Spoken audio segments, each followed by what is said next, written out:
Okay, hello everyone, and thank you so much for coming out to this event. This is part of the Americas in the World series through University College London and the Institute of America's seminar series. My name is Aaron Hiltner. I am a lecturer in US history at the Institute, and we're very lucky today to be joined by Dr. Shantel George, who's a lecturer in history at the University of Glasgow. She is researching the transatlantic slave trade, slavery, and emancipation, with a particular focus on the British Caribbean. She received her PhD from SOAS, University of London, and is currently finishing a book manuscript, Yoruba Are on a Rock, Liberated Africans and African Work in Grenada, which is under contract with Cambridge University Press. Shantel is also working on a global history of the African Kola nut, which is supported by the short-term fellowships from the Gilder Lehrman Center for the Study of Slavery Resistance and Abolition, as well as the John Carter Brown Library. So with that, I'm going to hand over to Dr. George, who will be talking for around 30 to 40 minutes or so, and then we'll have plenty of time for questions afterwards. All right, I'm going to hand it over to you now. Thanks. Thank you. I'd like to thank Aaron and the rest of the team at UCL Institute of the Americas for hosting me, and due to various circumstances, I cannot be there in person, but I hope this format will enable more people to join and share their knowledge and lead to a generative discussion. So my talk today examines what a single, relatively under-researched African object can tell us about the relationship between racial slavery, imperialism, and consumption practices. So just almost forgot to share my screen.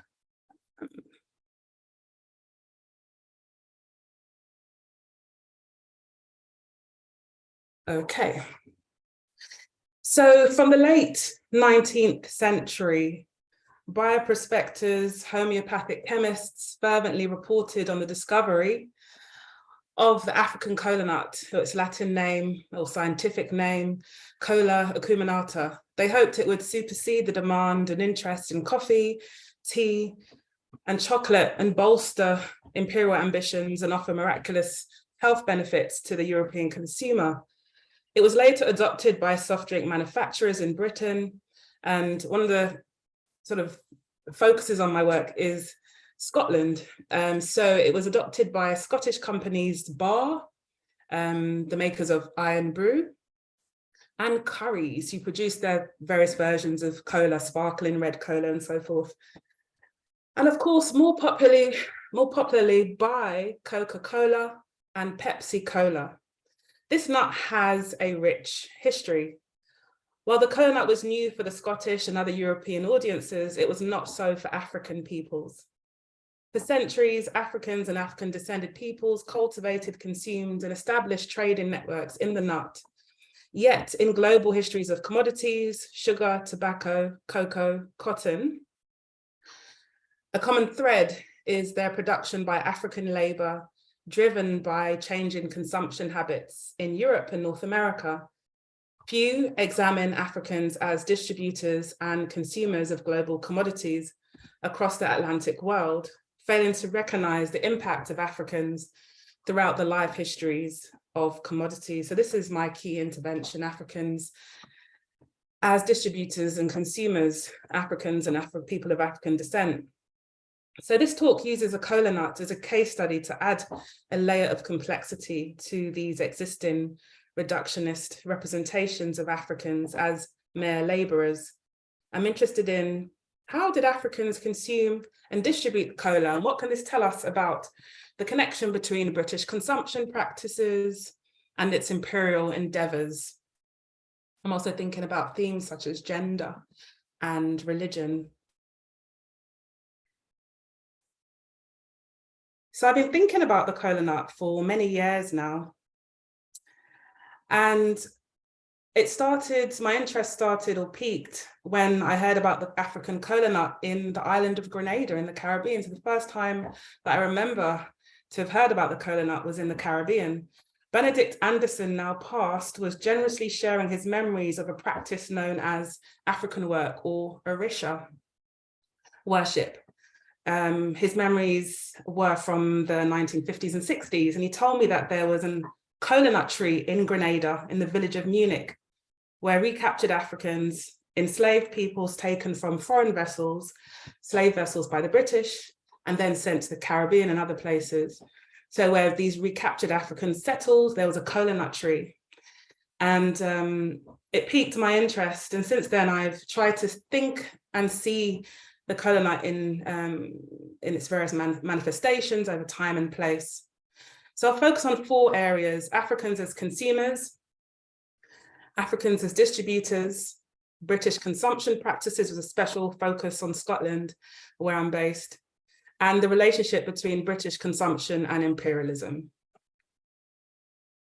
So the first area. So Africans possessed intellectual and technical knowledge of the cola nut, and this was critical in its production and consumption in Africa, but also the Caribbean and Brazil.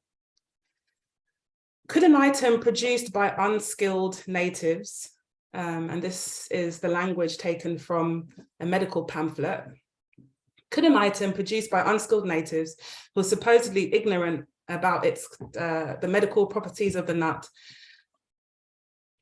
could this item possess any redeemable value? At the core of this query is a claim about knowledge production. Could Africans know what Europeans did not? So only examining Africans as producers of raw materials perpetrates the idea that African consumption practices were either non-existent, their cultures weren't sophisticated enough, or where they did exist, they were supernatural, barbaric, and narrow in function.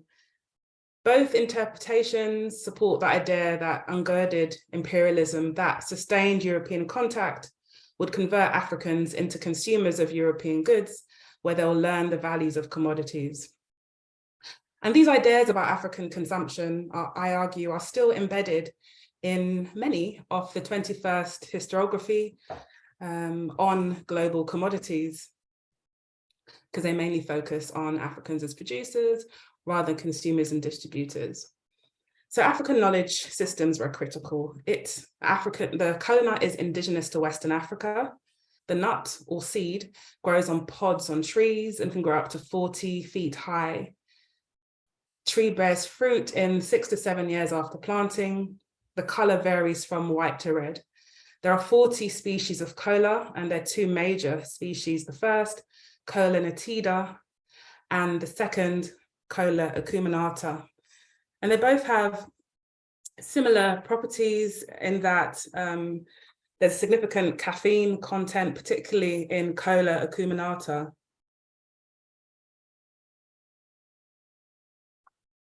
Just over there. So, interestingly, the Temne people of Sierra Leone, Cola nitida,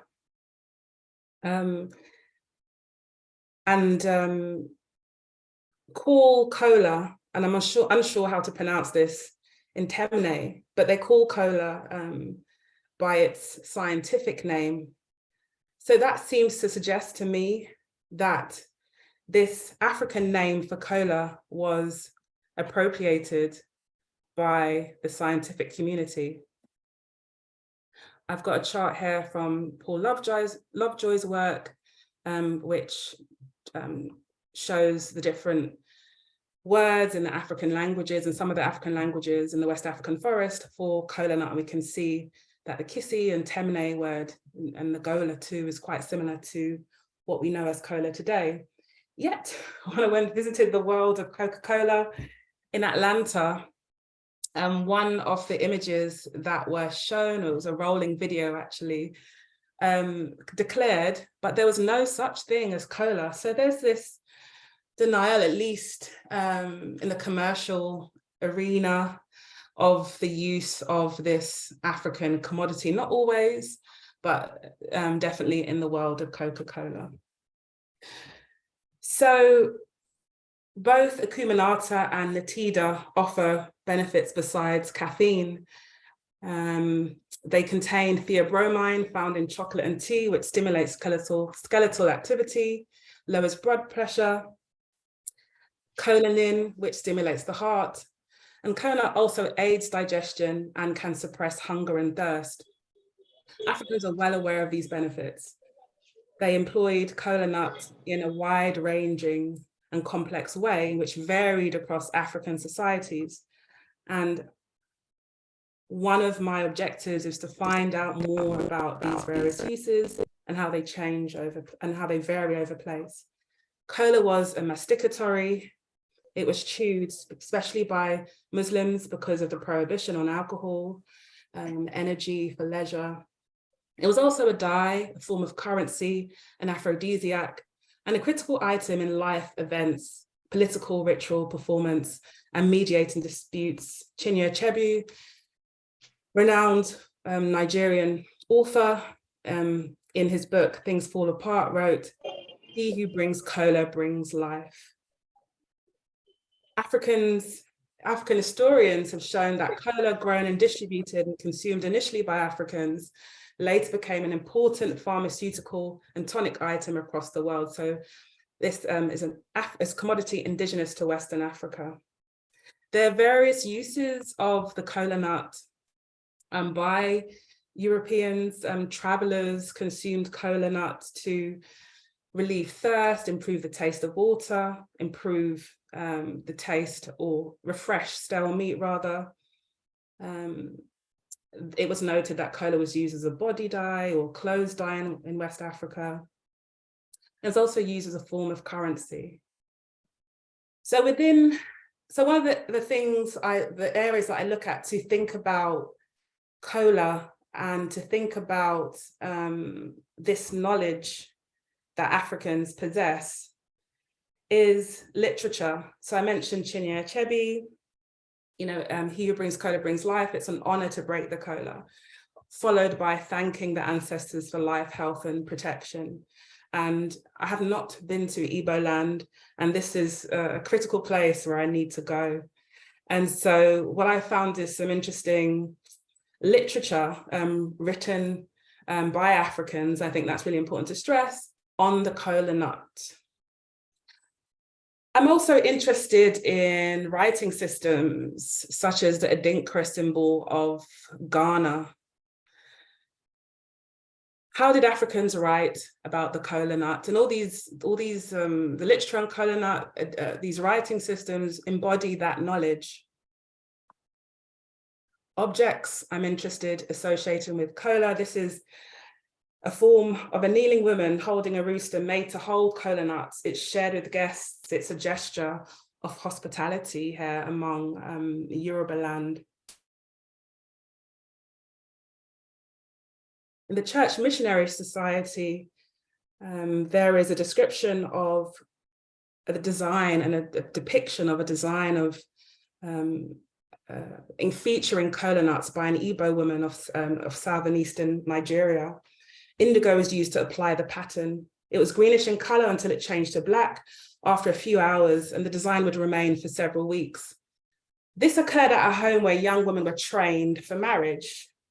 The missionary wrote, "Many of the girls in the home come straight from paganism and practice the art themselves." The writer believed that increased contact with Western ideas would eradicate this practice, and I'd like to explore this further. What's the significance of the dog hair, for example, the forearms, throats, and the necks of the young men? What can this tell us about the significance of the nut within Igbo society, by women? How can we use cases like this to write a gendered history of the kola nut, centering women? And oral narratives are critical to answering these questions. In the Caribbean too, in Jamaica, enslaved Africans were the first cultivators of the nut and were instrumental in its spread around the island. In the 19th century, it remained flourishing in their gardens. Whilst some of the buildings associated with slavery and colonization deteriorated, the kola nut remained. I think it points to the persistence and the importance of kola nut for the descendants of enslaved peoples. According to some of the literature on the kola nut and some of the early observations by Hans Sloane, for example, 1707, enslavers weaponized the kola in their domination of enslaved peoples. It was wrote that it was used by the natives of Jamaica to avert tax of despondency, to which Gold Coast Negroes were particularly liable. And calling the depths, calling this the experiences and the depths of that experiences of enslaved peoples as despondency is obviously a euphemism, because this doesn't capture their experiences, this doesn't capture the despair. So how Kola was weaponized in their domination is something that I want to explore. In the first quote, it was used by Negroes on the Gold Coast, so present day Ghana. So thinking about how these connections are made with particular regional or ethnic groups. The second quote by Hans Sloane, it's called Bichi or Bissi by the Coromantine Negroes, again linked to African ethnicities and used for pains in the stomach. So how can we use the kola nut to emphasize stories of resistance? How did bonded peoples employ the kola nut to mitigate the effects of slavery? And Hans Sloane's work provides some indication of the healing properties of kola. Interestingly, it's known as Bissi after the Akan word Bissi. So this is a linguistic legacy of the Akan. And I've put the Adinkra symbol there to emphasize that.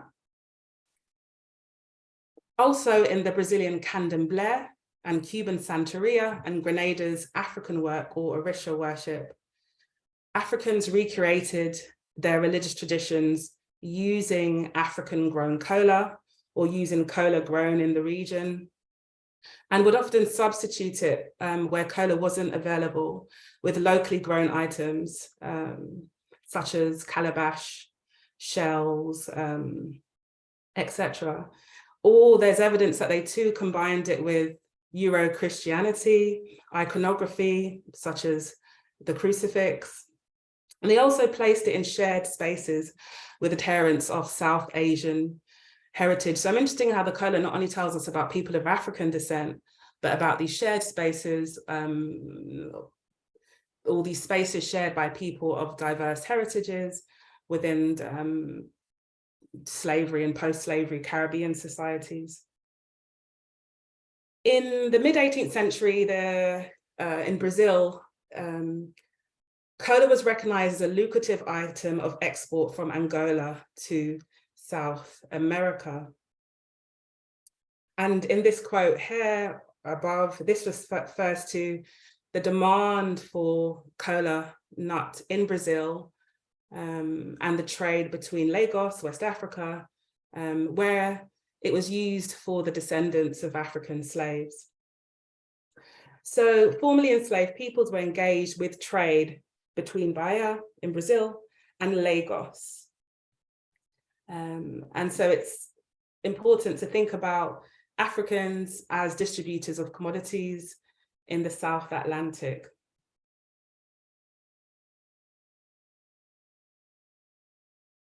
Kola was among the objects imported from Europe and Africa to Cuba to furnish altars and garments within Santeria. So an array of objects within Santeria, kola, but also European objects were used within this belief system. Kola functioned to re-Africanize altars and garments in late 19th century Cuba. The use of these items did not mean an essential return to African origins. Rather, such trade goods were used selectively and could be substituted with the local items. And I mentioned the calabash, but also coconut would serve the same purpose within this Yoruba-derived religious belief system. In Grenada, there are references to the kola nut. Norman Paul, a 20th century spiritual Baptist and Orisha leader in the island, erected an Ogun stool, Ogun, deity of warfare, iron and hunting in the Yoruba pantheon. And when Paul narrates this act to the anthropologist M.G. Smith in the 1950s, the array of items he described are quite generative in telling us about these practices. In the Ogun stool, there's also a wooden cross or a cross, And there are also olive oil and other items which suggest a Christian influence. So the various traditions that made up Orisha worship by the mid-20th century.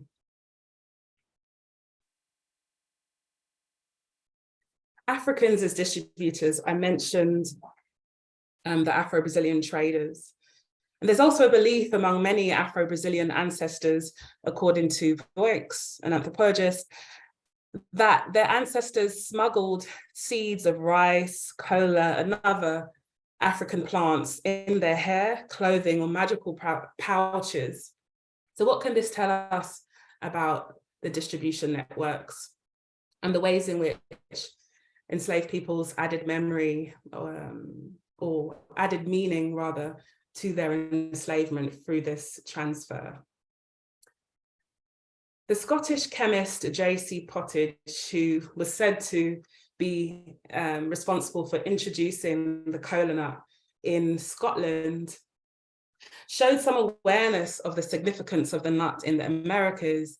In the 1890s, he produced a range of cola-infused goods, which I'll talk about a little later, lozenges, wines, etc. And he wrote of the mastication of cola by Africans in Bahia, Brazil, remarking that the African does not forget, however far he may be from his native country. So I'm interested in what the cola nut in the Americas can tell us about memory and about the resilience of enslaved peoples. And so looking at cola as a subsistence item is key here. Cola was imbued with memories of the enslaved African past and present, offering them and their descendants and other marginalized peoples, including descendants of indentured Indians, offering them critical spaces of healing, sociality, and religious renewal. So the cola nut was also, as I mentioned, important. It is important in Jamaica, and you may be familiar with Bissy tea. So I'm interested in marketplaces too, and what this can tell us about the practices and the botanical legacies and heritages of enslaved peoples and their descendants. This is something that I found recently, which I'm yet to really analyze. In 1891, in this book called Picturesque Jamaica, Jamaica produced cola wine and cola bitters. And so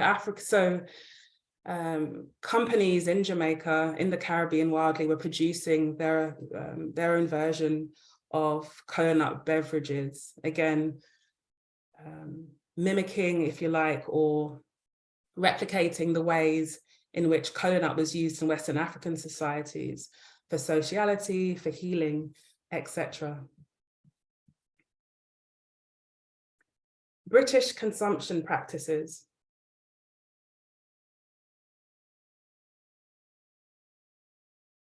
So I mentioned the Scottish chemist J.C.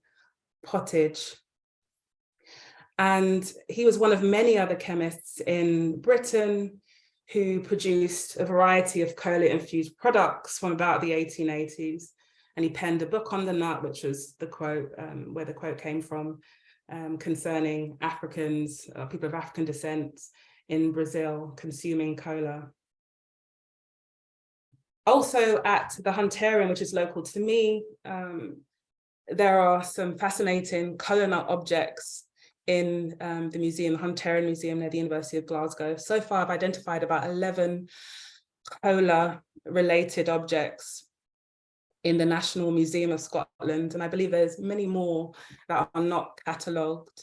So it tells us the ways in which the cola nut was transported across the Atlantic and its relationship to imperialism, which I can say a little bit more about that later.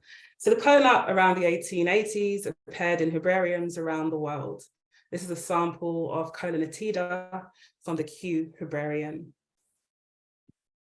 And I mentioned the Scottish chemist J.C. Pottage producing a variety of cola nut goods, paste, sweets, and chocolate infused cola nut, promising to invigorate cyclists, athletes, students, and businessmen. The properties of cola nut were well advertised to a range of clientele.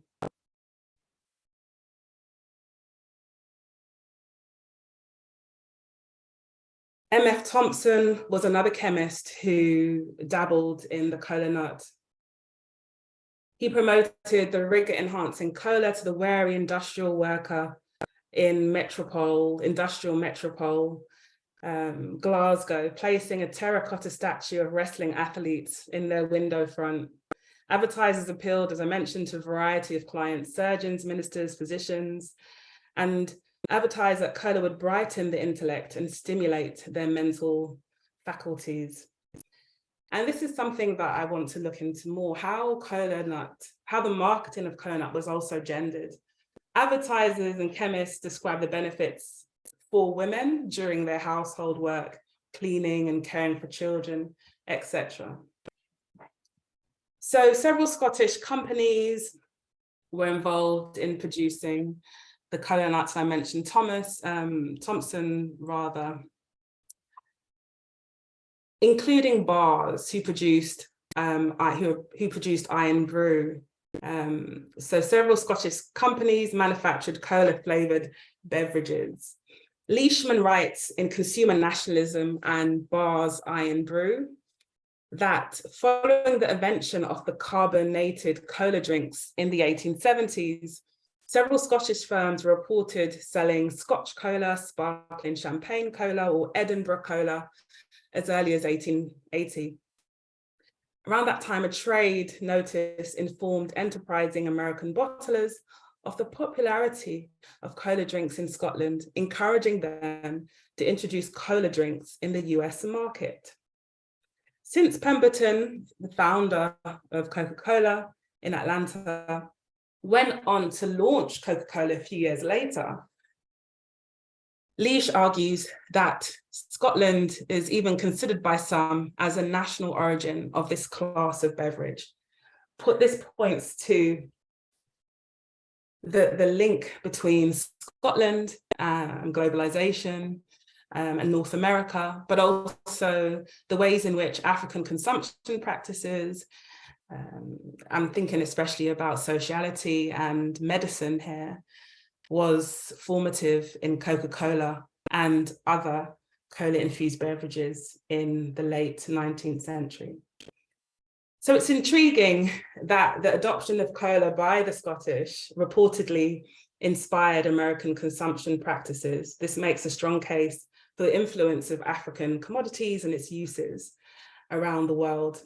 I'm also keen to explore how African communities in Scotland and beyond Scotland in the UK consume cola nut, and whether this encourages us to rethink Scottish consumption. And the more and more I speak to Scottish peoples about cola nut, there are these fond memories about cola sweets or cola cubes or red cola during their childhood. So there's rich cultural history around the cola nut in Scotland. And what does it mean to think about the African origin of the cola nut for European and other consumers? Who is consuming and for what purposes? So the final theme is the relationship between imperialism and British consumption practices. So many explorers talked about various African commodities during their lengthy expeditions, and one of them was the cola nut. According to J.C. Pottage, this Scottish chemist, cola was unknown to the civilized world until it was captured in the writings of imperial historians. So it seems that imperial explorers, Mungo Park, Gordon Lang, Livingstone, Blakey, Scott Elliot, these are all Scottish, and if I would widen it to Britain, there's no doubt more, opened up, quote unquote, these areas to European commerce and also violent conquest And the way they did that was talking about the environment and talking about the African cola nut. They emphasized the medicinal, social, religious use of the nut within Western Africa, often practicing cola mastication themselves during their lengthy expeditions. So Mungo Park traveled to the Niger River in the late 18th century, wrote about cola's use as a water purifier and its extensive trade within the region. Again, I'm interested in trade and distribution of cola nut within Western Africa, which is said to have been observed or existed from at least the 13th century. Alexander Gordon Liang reportedly was the first European to reach Timbuktu. In 1820s, observed its cola nut's refreshing qualities and its employment in courtship. David Livingstone was offered the nut within Africa, consumed it, and recognized its properties as tonic and a fever preventative. Blakely also consumed the nut and recorded it as a marker of favor and friendship, and its centrality in Yoruba religion. And he stressed his interest in securing it as a botanical specimen. George Francis Scott Elliot traveled to the continent with cola chocolate, so cola chocolate produced in Scotland, consuming it during a bout of fever in Western Africa and praising it as a powerful stimulant and remedy. European imperial explorers were invoked regularly by cola advertisers. And cola advertisers styled themselves as empire builders, promoting exploration and extraction of Africa for the benefit of European consumers. Enhanced by new innovations in poster and print technology in the late 19th century, advertisers circulated racialized images of an infantile, exotic Africa, bereft of knowledge. Africans too were constructed as idle workers on imperial plantations. It was even argued that cola nut led to the comfort and welfare of enslaved peoples and their descendants. This obviously minimizes the brutality of slavery. So I'm interested in what the cola nut can tell us about representations of slavery. So this advertisement was from a medical pamphlet noting the fruit, where it's indigenous to and known to civilization as cola, fast becoming famous in the United States for their rare stimulating tonic and medicinal properties. And so I pause, I don't know whether you can see this, I'll try and move the, better. So they talk about how Africans were remarkably, or were familiar with the powers possessed by the nut, who had it almost wholly to themselves. Theirs was the dark continent and the fullness thereof. So I'm really intrigued by the ways in which the cola nut can tell us about European imperialism and representations of Africans during the late 19th century in particular.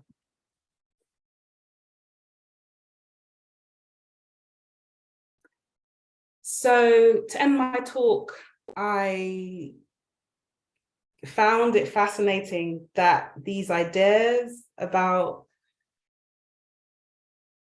Africa bereft of knowledge, these representations of the dark continent are entrenched today in cola nut advertising. So an example I found was of Viva Cola, a Swiss company.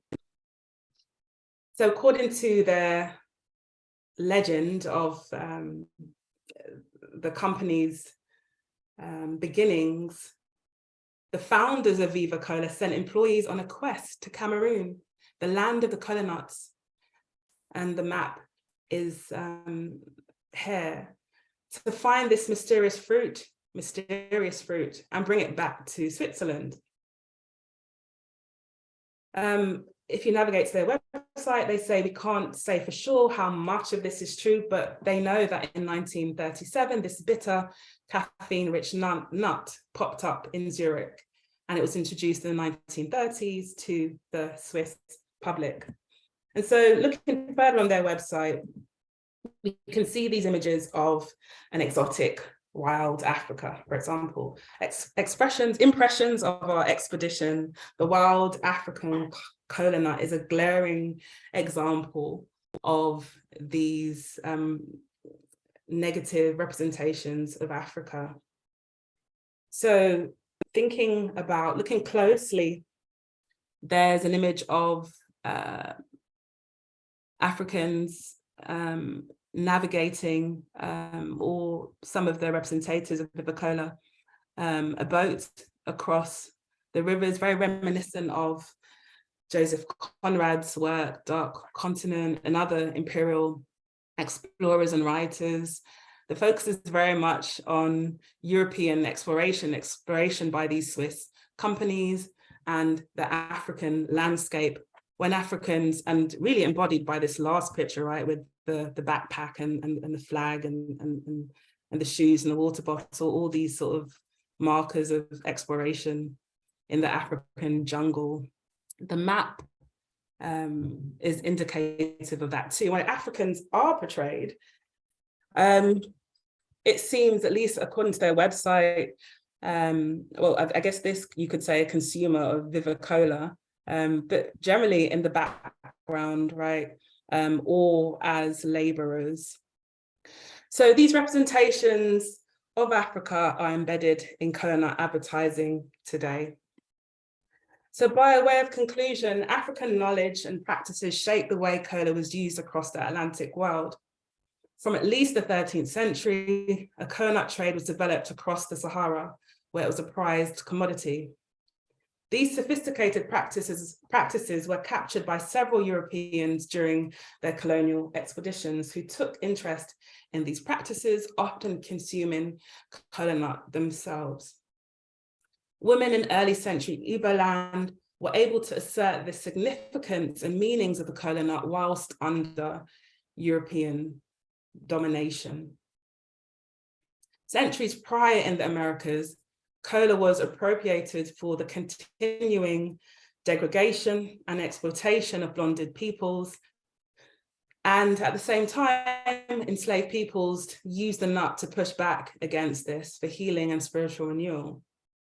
British consumption practices, American too, were clearly shaped by imperialism, and the language of adverts even today often reflected this. So it's really important to acknowledge these histories of slavery and colonization, and how these bear on the histories and cultures of Britain, including the beverage industry. So thank you for listening, and I'm happy to take questions and hear your thoughts on this presentation. Great. Thank you so much, Shantel. That was just such a fascinating history, so wide-ranging, and I think amazing how you've been able to reconstruct this network of this flow of this commodity. Let's open it up to questions. I know I have my own, but I welcome questions from others. If you have a question, please do use the raised hand function and I'll call on you. If you'd prefer to put the question into chat, I'll monitor that as well. So who would like to lead us off with a question?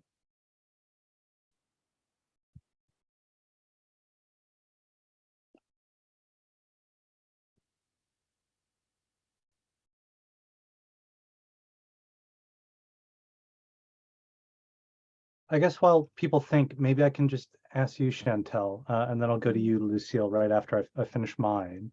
I guess it was so amazing to me to see how flexible cola is as a commodity for trade, sociology, medicine, religion, consumer products, markers of imperial nostalgia. It has this amazing flexibility. So my question was, what makes it so flexible? And is it unique for other commodities that may have originated in West Africa? Or are there, in your mind, other commodities that have this same kind of function across so many different aspects, both of these kind of communities in Brazil, Caribbean, but also these imperial functions as well? Thank you, Aaron. That's a fascinating question, and I'll do my best to answer it. I think I'd love to hear others' thoughts, especially those who've been thinking about the coconut for longer than me. But I think its properties, they seem really far-ranging in terms of the health benefits, to improve skeletal activity, its relatively high volume of caffeine. I think that tells us a lot about how people employed it for various purposes. I'm also thinking about agency, right, and what people do with it creatively. So how was this item used differently, for example, in Brazil or within the Caribbean region, as a drink, as an item in divination? And I think too that it's relatively small size, and the fact that it takes around 7 years for the item to grow, and it's produced in pods very much like cocoa, and the similarities are quite interesting there. I think that can sort of lead to its varied uses and its wide range of uses, what people do with it and the availability of the cola nut. In terms of other commodities, I haven't really thought about that, but it's certainly something that I would like to go into more. For example, I know that it was used in conjunction or with cocoa, so coca and cola within Caribbean societies. I certainly want to know more about that. So maybe there's this intersection with the histories of cocoa there. So yeah, I think this is a good question, and I'm certainly going to be thinking about other commodities and how they were used, and similarities between cola nut. Thanks, Chantel. That's great. Lucille, do you want to go next, please? Yes. Firstly, I wanted to say Chantel's excellent research.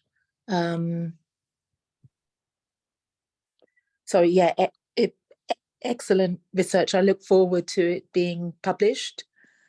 My own research is around natural dyes and traditions and retentions, connections to enslavement, but I am definitely looking at African identities of plants. I'm currently in Jamaica, a field research, and Bissy is, as cola nut is called here, Bissy is everywhere. It's even sold in the supermarkets as a tea. So I wanted to make a comment and then just ask a question. Is that okay? Yeah, sure. Yeah, so through my own research, I've come across communities in Jamaica that actually use cola nut in the traditional ways that I've seen in Yoruba and Igbo communities in Nigeria and also in the UK, the university that you were connected to. So as when there was Igbo conference, they broke the cola nut in the ways that I've seen it done in Nigeria. And there are descendants of who know their African identity in Jamaica, and they were using the cola nut in a similar way, part of funeral retention. So I just wanted to put that out there for you if you wanted to connect, and I could pass on some contact details for you. And the other question is, I guess linked to that, are you traveling more for your research? Will you be visiting some of these spaces? Thank you so much, Lucille, and I really appreciate your fascinating comment. And I'd certainly like to connect with you. And I'd love to hear more about your work on natural dyes. So to answer the last question first, yes, I certainly would love to.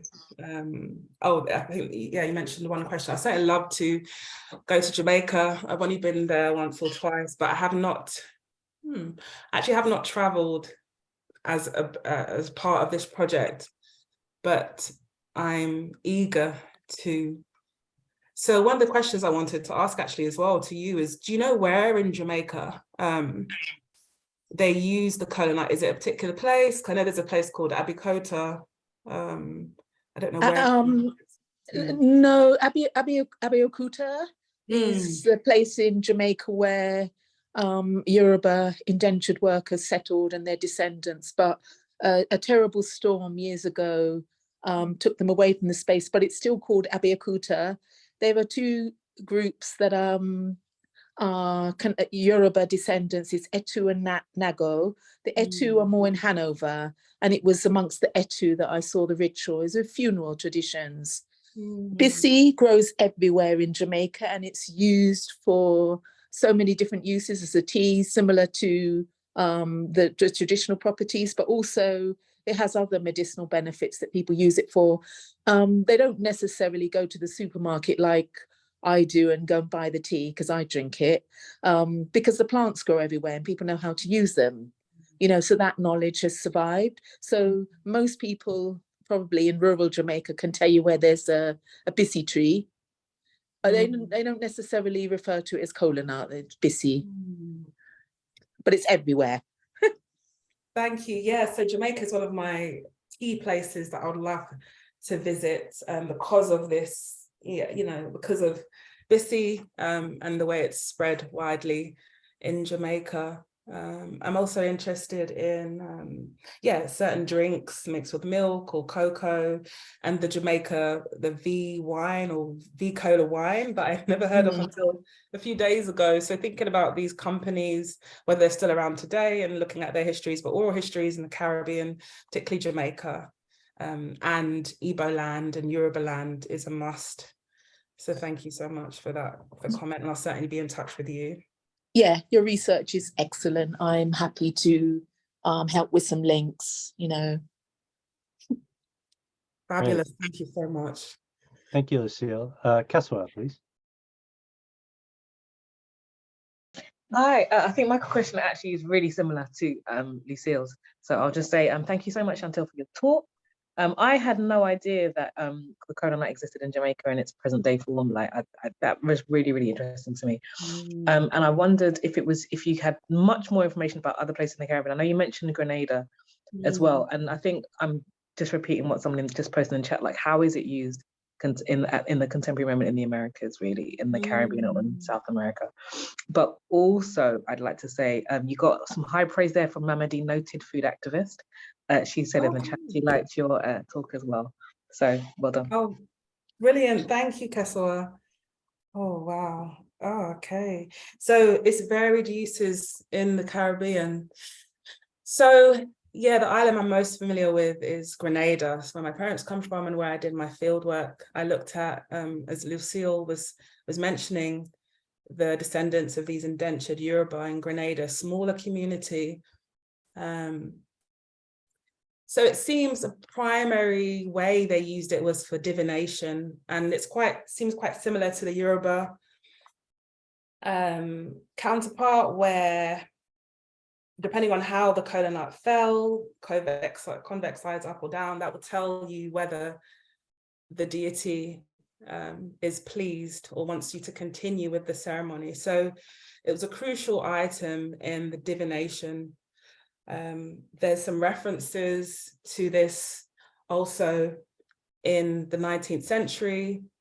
A colonial officer called Hesketh Bell, and I think I might have referred to this a little, but mentioned a shrine he found with the help of a Black woman, and he observed the cross, kola nuts, olive oil, and said it was a space that was shared by descendants of indentured Indians, Africans, which I'm assuming to be African-born people or descendants of indentured Africans, as well as Creoles, so African Grenadiers, and how this was a shared space. So yeah, I'm interested in the variety of cultures and traditions that surround the kola nut in Grenada. I haven't found much about how, if it was a form of drink or used within sort of society or welcoming guests. And I would like to find out more about that. In Trinidad, I've seen that there's like a trade or I've heard, at least colloquially or on Facebook, that the kola nut from Grenada is traded to Trinidad. So I find that really fascinating. Especially thinking about all the products that are traded from Trinidad to Grenada, where it's used within the larger Orisha tradition in Trinidad. But I'm really interested to see how it was used across the Caribbean. And one of the places that I would love to go to is Brazil as well, to find out more. So thanks for your question, Kesawa. Great. I'm actually just going to read two comments and then give you a question as well, Shantel. So Shadana writes, this talk brings back memories of my family drinking it to detox. And then Gisola writes, this is a fantastic presentation. Well done. I'm a Yoruba man and I related very well with the presentation. Kola is very significant in Yoruba land and is an integral part of the traditional religion, and also very medicinal. Great research. So on to the question from Mamadi. Thank you so much for this research, which interfaces so much with our more general work. Cannot wait for it to be published too. What is the emphasis given to Kola? Do you find it in the West African work that you come across? Is it more spiritual or esoteric? Have you followed leads on this at all? Thank you, Mamadi. That's a great question. And thank you everyone else for your comments too. So yeah, and I'm itching to go to West Africa again, because initially when I went to West Africa, I wasn't thinking about the kola nut. I went for a conference. So I know that my time then talking to individuals, talking to kola nut traders, talking to religious practitioners would open up so many new insights into the kola nut. So West African work, I'm not sure, I'm assuming that you might mean in the religious sense, is more spiritual, esoteric. I'm not sure. And these are intriguing questions. So I'm yet to go to West Africa in that context to find out about the kola nut. And what I do know seems to be from secondary material, a little bit from the archives, but intriguingly, mostly from the Caribbean, that can tell me, or I can look at these cultural correspondences and see, okay, this reads similar to how Yoruba or ethnographers describe kola nut, or how the secondary literature describes the use of kola nut. I think I have found some references, and I'm struggling to remember exactly what, but it seems that it was seen too by Muslims as a gift from God, so a gift from the divine. And I want to certainly find out more about that. So not so many leads and lots to find out. So thank you, Mamadi. Mamadi, do you also want to jump in with a response or a question there? Can you unmute, please? Terrible. So I'm really, I really enjoyed that talk, Shantel, and I hope that I can reach out to you. If you can put, share contact details, I'd love to have a chat. I want to say that if you are thinking about going to West Africa, please go to Cameroon and the forests.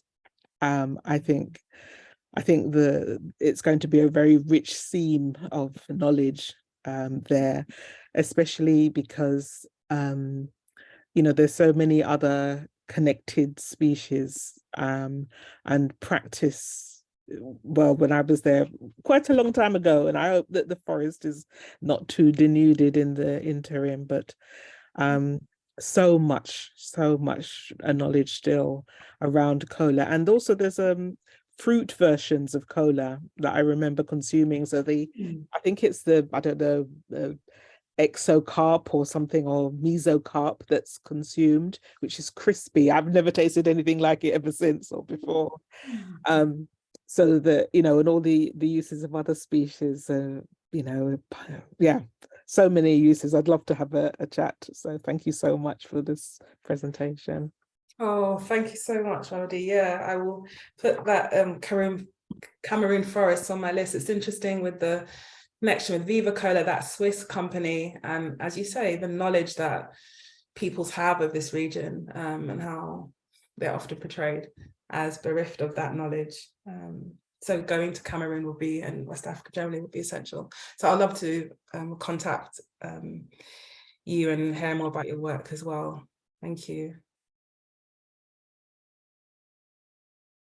Great. I'd like to ask another question, and others feel free to raise your hands if you have more or post them in chat. But I guess my question would be, and I mean, frankly, maybe this has a very obvious answer, but what accounts for why we failed as a profession or historians to appreciate the role of Africans in these global commodities? I mean, maybe it's really straightforward about why those continued biases have continued, but I'd like to hear from you why you feel like this has been an underappreciated or unacknowledged part of history. That's, I think,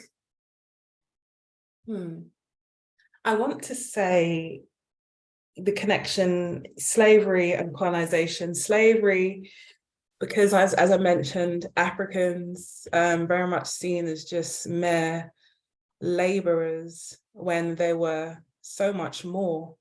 Even thinking about the rice and how important African knowledge of rice was, according to Carney and others, in the production and extension of the production of that commodity in South Carolina. I think there are more studies that need to be done on other commodities there and what that can tell us about gender and the knowledge of women and knowledge of African peoples.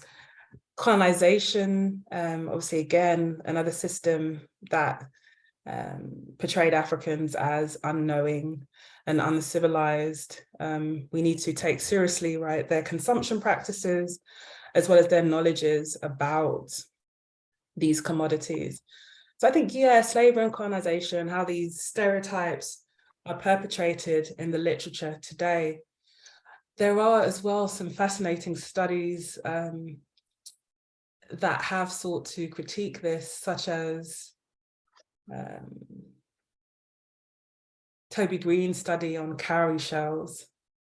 And there's a recent book, I forget the author's name, called Insignificant Things, talking about amulets and what that can tell us about religion among Western Africans. So I think slavery and colonization and how these stereotypes perpetuate 20th century, 21st century historiography, but also noting that there are some studies that seem to be critiquing that and extending what we know about Africans. I also think there's lots of inequalities, obviously, within academia, and the more we engage with African audiences and the more we hear from African scholars would increase or change our representation of their various roles within global commodity histories. So obviously, there's really important work done in West Africa. So, a case in point is when I look at the Kola nut in journals, there are many Africans, especially West Africa, who've written about the medicinal properties of Kola nut, even the spiritual uses of Kola nut. And how readily available are these journals? Where do they get published is another aspect to think about when we want to think about Africans as distributors and knowledgeable persons about these commodities. So it's a great question. So I think slavery colonization and these journals and the inequities within academia. Great, thanks. That's really helpful, and appreciate the suggestions as well. Kelly, do you want to go next, please? Sure. Thanks again, Shantel, for an excellent talk. I really enjoyed it. I was fascinated with how you were recounting the use of cola in these kind of small consumer products. And I guess I, like many other people old enough to have loved a pick and mix, think about cola cubes immediately when thinking about these small consumables. So I was wondering, is there any trace that you found of how cola makes the leap from medicine or from kind of pharmaceutical products to confectionery? And then the other question I had was, you were mentioning the use of of cola with cocoa. And I was just wondering what you found about the use of cola with other stimulants. Of course, coca leaves are famously But I was just wondering if it's ever combined with any other stimulants as well. Thank you, Kelly, for your question. It's a really good one. So I am unsure about the leap from tonic to confectionery.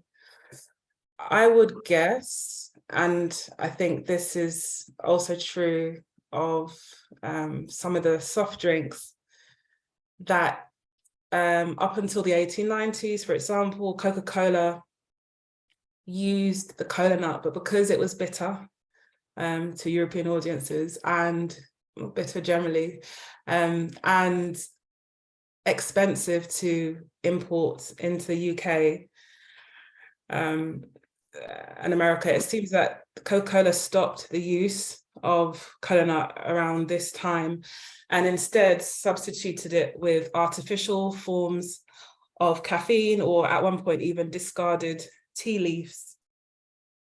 And I'm thinking the same may have happened in the transition, or in the popularity, or in the use of cola nut in sweets. Perhaps it was bitter and too expensive. And so when people talk about cola nut cubes or other forms of cola nut that they've used in childhood, generally speaking, these would be the forms without the cola nut in it, just cola nut by name, and it would be an artificial form of flavoring. As to your question about what other stimulants it was used with, yeah, I think cocoa is an interesting one, and coca indeed. And so thinking about the world of Coca-Cola in Atlanta, you have these two histories: the African history of the cola nut, and you also have the South American history of coca, and they both seem not to be recognized in this world of Coca-Cola, but it is within the wider, within literature. There's a few books on Coca-Cola which recognize the importance of these commodities and these stimulants. I know that somewhere in the early 20th century, the use of coca raised some alarm because it was said that children were becoming addictive to Coca-Cola. And at some point they then decided to use decoconized forms of the leaf in Coca-Cola. And according to my knowledge, that's still being used. Apparently there's this factory somewhere where they remove the cocaine, the addictive parts. And so now it's a decoconized form of cola. And so, yeah, I'm very interested in the stimulants that they've used alongside this, and something that I want to do more research about. So thank you for your question. Great. Gad, do you want to jump in, please? Yeah, thanks. Shantel, that was great. Thank you very much. I was thinking about what you just said about Coca-Cola and the adoption of the cola nut. So it stopped at a certain point. Yes. That it suggested, and then was replaced by something presumably synthetic. Is that the idea? Yes. And also, I mean, this is, I almost know the answer to this before even asking it. Presumably they never acknowledged, Coca-Cola would never have acknowledged the African origins of the cola nut and the whole basis of their drink. Exactly, right. And I think this is something that really disappointed me going to this museum. And it speaks to the ways, you know, histories and cultures are marginalized, of Africa are marginalized. There was no such thing as cola. We know that was not the case. And I think there's similar things to be said about the British forms of cola infused drinks. And I'm in Scotland, I think about working or approaching bars and curries and working to change that, at least get them to highlight or maybe sponsor some events, and how that ties in with the knowledge of African communities today, this shared cultural history, knowing that Africans contributed a great deal to our consumption practices in Britain. What was it? I mean, that they stopped using the cola nut because, I mean, there were certain particular reasons why they stopped using the cola nut itself? Yes, it was said to be very bitter. And also the cost of importing it to Europe and North America was discouraging. So around, it was before the turn of the 20th century, I want to say 1890s, they stopped using it on a mass scale. But, you know, I think this is why it's very important to look at other commodities, I mean, other sort of items such as wines, and even the example of Viva Cola. You could argue that these companies never stopped using cola nuts. And indeed, it's also used in some of the tanning products, a few that I found. And going back to my last point, also Coca-Cola, Pepsi Cola actually a few years ago produced like a classic version of Pepsi, which contained the real African cola nut. So I think that there are businesses and drink manufacturers and others who are still using cola today. And if you go to some of the health shops, you may find them in there too. Interesting. Thank you. Thank you, Gad. Mama D, do you want to go now, please? Yeah, it was just the question about Garcinia cola, whether you'd considered that cola as well. And I know the urban legend is that, you know, Guineas use it, if not the fruit, then the stem in Guinness brewing. I don't know if you've looked into that and any interfaces that Garcinia cola has had with the other colas that you've mentioned. Thanks. Wow, this is definitely new to me, the use in Guinness. But I will love to follow that up because I know that there were some beer companies, I can't remember which ones, that used cola nuts. So I'm going to look at Guinness. Now, I'm not sure about Garcinia cola, I must admit. I wonder if that's bitter cola, the scientific name for bitter cola. Yes, it is. Yes. Okay. Yeah, no, I'm not familiar with the use in products.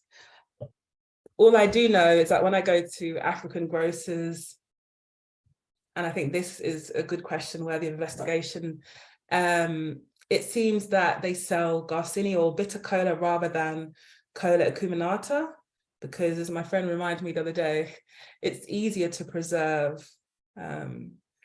bitter cola. So it's more commonly used and sold in African grocers. So this is an intriguing question. And especially, as you say, it has higher levels of caffeine. So I'm wondering why, about, you know, why it wasn't used more widely. So this might be a blind spot for me. I need to investigate Garcinia cola and compare it to Acuminata and Cola Nitida. And I'll definitely investigate that Guinness use as well. Thank you. You're welcome. Yes, I'd love to, when you do investigate, Yeah. please, yeah, let's keep in contact. I did notice, I think, that Ghanaian shops tend to have Cola Nitida or Cuminata, and that Garcinia is mostly in Nigerian shops when I've been, you know, looking for one. And also within Ghanaian shops, there's a differentiation between the Nitida and Acuminata in the way that they're, what do you call these things, how they break. So whether they can be used for oracle use or not. And then the oracle use, for me, being associated more with Nigeria and Cameroon as well. So just really interesting. Yeah. Thank you. Yeah, the different species and the different uses. It's really generative to think about that. Thank you. Great. Thanks for those questions. Does anyone else have some questions for Dr. George?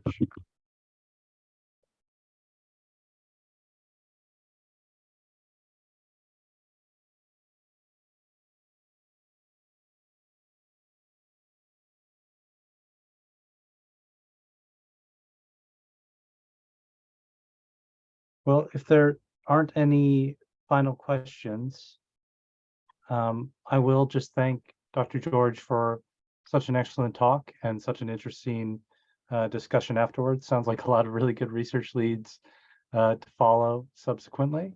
And I want to thank as well our audience for coming out and offering such great conversation about this. And thanks to everyone, and I hope you all have a good night.